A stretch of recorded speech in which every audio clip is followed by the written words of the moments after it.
ആരാധ്യൻ യേശുപരാ, വണങ്ങുന്നു ഞാൻ പ്രിയനെ. തേജസ്സേറും നിൻമുഖമൻ ഹൃദയത്തിനാനന്ദമേ. തേജസ്സേറും നിൻമുഖമൻ ഹൃദയത്തിനാനന്ദമേ. നിൻ കൈകൾ എൻ കണ്ണീർ തുടയ്ക്കുന്നതറിയുന്നു ഞാൻ. നിൻ കൈകൾ എൻ കണ്ണീർ തുടയ്ക്കുന്നതറിയുന്നു ഞാൻ. ആരാധ്യൻ യേശുപരാ, വണങ്ങുന്നു ഞാൻ പ്രിയനെ. തേജസ്സേറും നിൻമുഖമൻ ഹൃദയത്തിനാനന്ദമേ.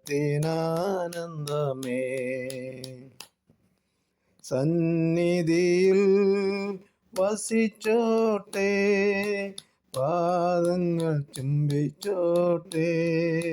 സന്നിധിയിൽ വസിച്ചോട്ടെ, പാദങ്ങൾ ചുംബിച്ചോട്ടെ.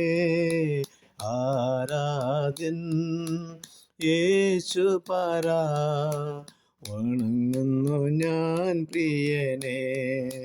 തേജസ്സേറും നിൻമുഖമൻ ഹൃദയത്തിനാനന്ദമേ.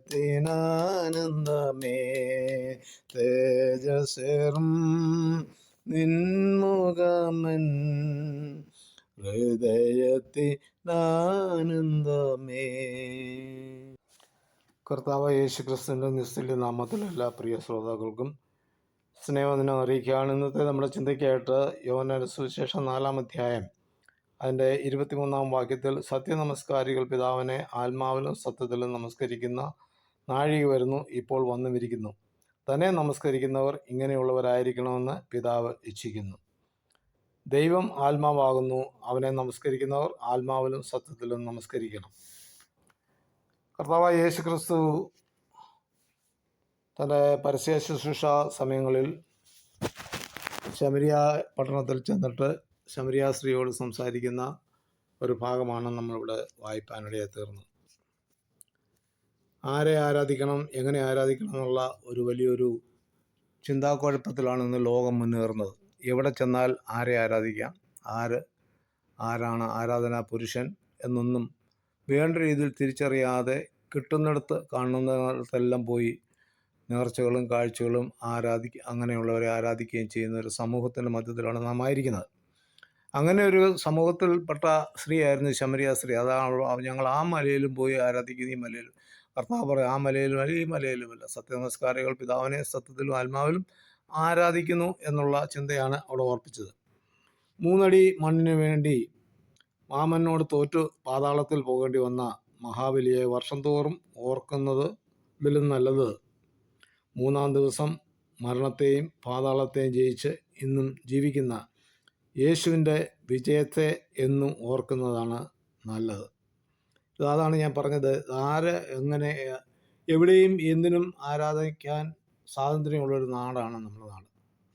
അപ്പോൾ ആ നിലയിൽ ആ സത്യദൈവം ഏതാണെന്നും സത്യദൈവത്തെ എങ്ങനെ ആരാധിക്കണം എന്നുള്ളൊരു വലിയ കാഴ്ചപ്പാട് തിരുവചനത്തിലൂടെ കാണിക്കുകയാണ്.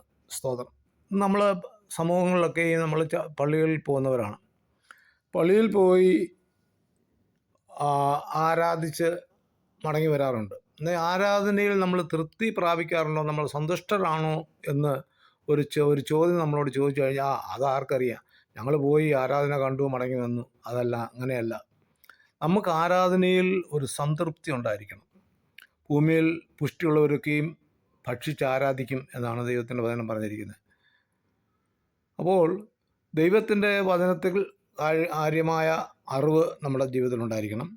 അതല്ലാതെ ചർച്ചിൽ പോയി ഒന്ന് പാട്ട് പാടി അല്ലെങ്കിൽ കൈയടിച്ചു അതിൽ തൃപ്തി പ്രാപിച്ച് മടങ്ങി വരുന്ന പലർ കാണുമായിരിക്കാം. പക്ഷെ അതൊന്നും ആത്മീയത്തിൽ നിലനിൽക്കത്തില്ല എന്നുള്ളത്. അതെന്നെ ചിലർ പറയും, ഞാനൊന്ന് സഭയിൽ പോയി സാക്ഷിയൊക്കെ പറഞ്ഞു, എനിക്ക് വലിയ സന്തോഷമായിരുന്നു. അതിൽ തൃപ്തി പ്രാപിക്കുന്ന ചിലരുണ്ടായിരിക്കും. പിന്നെ ചിലർ വചനം കേട്ടിട്ട് അതിലൂടെ തൃപ്തി പ്രാപിക്കുന്നവരുണ്ടായിരിക്കാം. ദൈവത്തിന് കൊടുക്കാനായിട്ട് മുൻകൈ എടുത്ത് പ്രവർത്തിച്ച് ദൈവത്തിന് കൊടുത്തു എന്നുള്ള ആ തൃപ്തിയിൽ മടങ്ങി വരുന്നവരുണ്ട്. ഇതിനെക്കുറിച്ചൊന്നുമല്ല ഞാൻ ഉദ്ദേശിക്കുന്നത്. നമ്മുടെ ആരാധനയിൽ, അല്ലെങ്കിൽ നിങ്ങൾ ആരാധിക്കുന്ന ആരാധനയിൽ നിങ്ങൾ സന്തുഷ്ടരാണോ? എന്ത് ആരാധനയിലൂടെ നമുക്ക് ലഭ്യമാകുന്നു, അത് ആരെ ആരാധിക്കണം, എങ്ങനെ ആരാധിക്കണം എന്നുള്ള ആ ഒരു കാഴ്ചപ്പാട് നമ്മുടെ ജീവിതത്തിൽ ഉണ്ടെങ്കിൽ മാത്രമേ ആരാധനയിലെ സംതൃപ്തി നമുക്ക് മനസ്സിലാക്കുവാൻ കൊണ്ട് സാധിക്കത്തുള്ളൂ. സത്യനമസ്കാരികൾ പിതാവിനെ സത്യത്തിലും ആത്മാവിലും ആരാധിക്കുന്നു. അങ്ങനെ ആരാധിക്കുന്ന ആ ഒരു സമൂഹത്തിൻ്റെ മധ്യത്തിൽ ആ സത്യത്തിലും ആത്മാവിലും ആരാധിക്കണം. നിങ്ങളുടെ ശരീരങ്ങളെ ജീവനുള്ള യാഗമായി സമർപ്പിക്കാനൊക്കെയും ദൈവജനത്തിൽ പറയുന്നുണ്ട്. അപ്പോൾ ദൈവത്തിന് പ്രസാദമുള്ള ഒരു പ്രവൃത്തി ചെയ്യുക. ഇവിടെ ശമരിയാസ്ത്രീയോട് കർത്താവ് പറഞ്ഞെന്താണ്? ഇങ്ങനെയുള്ള ആരാധനയല്ലോ പിതാവ് ഇച്ഛിക്കുന്നത്. ആകയാൽ നമ്മൾ ഓരോരുത്തരും എല്ലാ ആഴ്ചയിലും അല്ലെങ്കിൽ ദിവസങ്ങളിലൊക്കെയും പോയി ദൈവത്തെ ആരാധിക്കുന്നവരാണ്. എന്നാൽ ആരാധനയിലൂടെ നമ്മൾ സംതൃപ്തി പ്രാപിക്കുന്നതോടൊപ്പം ദൈവം അതിൽ പ്രസാദിക്കുന്നു എന്നുകൂടി ഒരു ചോദ്യം നമ്മുടെ മുമ്പിലുണ്ടെങ്കിൽ നമ്മുടെ ആരാധന എങ്ങനെയെന്ന് നമുക്ക് കണ്ടെത്തുവാൻ കൊണ്ട് സാധിക്കും. ആകയാൽ ആരാധനയിലെ സന്തോഷം അത് നമ്മുടെ ഹൃദയത്തിന് ആനന്ദമായി തീരട്ടെ. മാത്രമല്ല അത് ദൈവത്തിന് പ്രസാദകരമായിരിക്കട്ടെ.